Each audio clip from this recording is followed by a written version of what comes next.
Hey, what's up, fight fans? My name's Jason, and you're listening to the Boxing Blaze. I'm a reporter for Real Combat Media. If you haven't, go check out realcombatmedia.com for all your boxing news. So, on July 23rd, 2016, Terence Crawford beat Victor Postol by unanimous decision, and now he's the WBO and WBC champion at 140 pounds. Now, first things first, this fight shouldn't have been a pay-per-view. Bob Arum literally forced this card to be a pay-per-view. This card would have been perfectly fine on regular HBO. But and just the fact that he did it kind of pissed me off, because for hardcore boxing fans, it's kind of just, it forced them to buy it. And I think that's dumb. This fight would have done fine on regular HBO. Now, on the undercard, you had some good matchups. I'll give him that. First, you had Jose Benavidez versus Francisco Santana. When that fight started, Jose Benavidez was doing really good.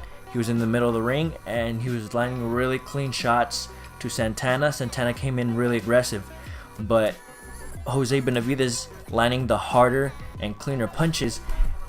In the first two rounds, it looked like there was no way this fight was going to go the distance. And to me, I thought, I was like, man, around 6th round, this guy's going to be done. Santana's going to be knocked out. But no, Jose Benavidez has this problem where he'll lean on the ropes and let his opponent go at it. And the problem is that he won't fight back. He'll just stay there and wait for his opponent to finish.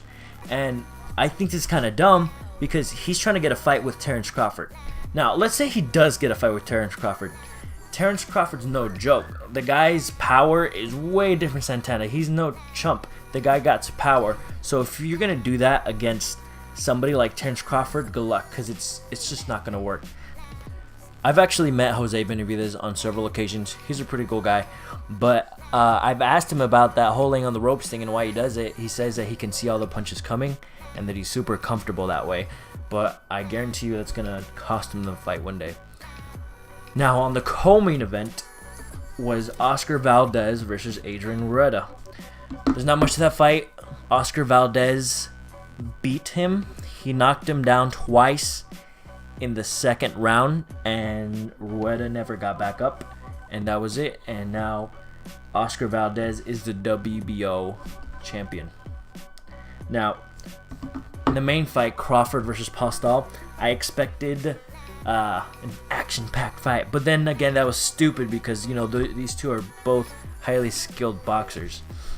Now, in the beginning of the fight, it was very awkward. They were trying to feel themselves out. It was more of a chess match than anything else. They were waiting and looking and waiting and looking. It took a while to actually break into a fight. I think it was the 4th round where it kind of picked up its rhythm. The first 3 rounds were really slow, where it kind of could have gone to either fighter. But then after the 4th round and on, that was all Crawford. Then in the 5th round, the very first punch of the round, Crawford hits Postol and he knocks him down. Postol gets back up. He gets caught again like 5 seconds later. Postol runs across the ring.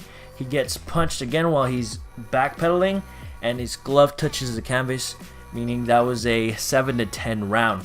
Now, the whole fight, it looked like Postol was expecting a guy that was going to be stationary, and he was going to be right there for Postol to hit, kind of like a Matisse kind of fighter. But that's not what he got.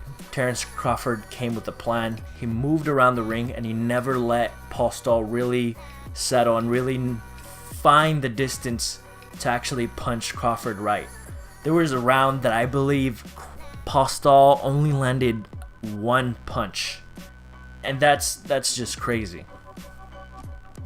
If you think about it, Postol is a world-class fighter, and Crawford just disarmed him. That just goes to show the abilities of Terence Crawford. Now, there were several times in the fight where Postol was coming in, and Crawford would counterpunch and catch him good, and it would wobble Postol. I believe that if Crawford would have fought with his front foot forward, he could have gotten Postol out of there under the 12 rounds. So now Terrence Crawford is the WBC, the WBO, and the Ring Magazine champion. So what's next for him? The biggest thing out there is a fight with Manny Pacquiao. There's been rumors that Manny Pacquiao is going to come out of retirement for a fight. They were talking about either Jesse Vargas or the winner of Crawford versus Postol. I feel like the more beneficial fight for Pacquiao would be Crawford. I don't think a fight against Jesse Vargas. Jesse Vargas is a good fighter, don't get me wrong, but I feel like the better name on Pacquiao's resume would be Terrence Crawford.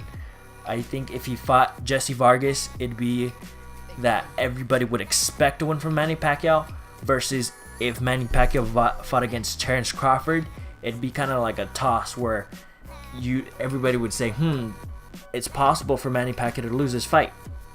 So I think that's the best fight for Manny Pacquiao. Now, my question is, if Terrence Crawford and Manny Pacquiao fought, what way would they fight at? Because Manny Pacquiao has been fighting most of his fights at 147, but against Chris Algieri he fought 143, and times before it had been said that Manny Pacquiao could make 140. So would Manny Pacquiao go down to 140, fight Crawford, and win those belts? I don't know. So let's say Terrence Crawford doesn't get the Pacquiao fight right away. Who else can he fight? One good name would be John Molina. He just got his win over Lucas Matisse, so that'd be a good option. Or he can fight against the other champions at junior welterweight, which would be, sorry if I mess this up, Eduardo Trojanovski, who's the IBF champion, or the WBA champion Ricky Burns. And then maybe he could win those two belts, become the unified champion, and create a little momentum for the Pacquiao fight. But that's it for today. Thank you for listening to the Boxing Blaze. My name is Jason. Please subscribe, please comment, tell me what you guys think, and go visit realcombatmedia.com for all your fighting and boxing news.